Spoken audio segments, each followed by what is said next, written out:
आज मोहोळ या तालुक्याच्या दोन्ही तालुक्याच्या बैठका या ठिकाणी झाल्या। मोहोळ तालुक्यामध्ये जवळजवळ 6 जिल्हा परिषद गण आणि 12 पंचायत समिती गण येतात आणि 1 नगर परिषद या सर्व विभागाच्या बैठका ग्रामीण आणि शहरच्या माध्यमातून झाल्या। कार्यकर्त्यांचा उत्साह प्रचंड होता।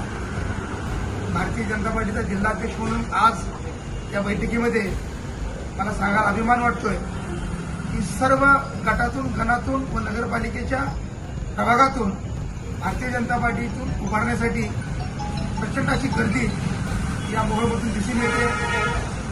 खरं तर प्रदेशाकडून आम्हाला सूचना आहे की महायुतीच्या माध्यमातून जर निवडणुका लढवत आल्या तर बघा, परंतु मला आता असं जाणवतंय की मोहोळ विधानसभेमध्ये केवळ भारतीय जनता पार्टी म्हणून जिल्हा परिषद, पंचायत समिती व नगर परिषद आम्ही स्वबळावर लढवू एवढ्या ताकदीचे माणसं उमेदवार आमच्याकडे असल्यामुळं भविष्यामध्ये कदाचित फक्त भारतीय जनता पार्टी कमळ चिन्हावरती या मोहोळमध्ये लढवेल अशी खात्री मला वाटते।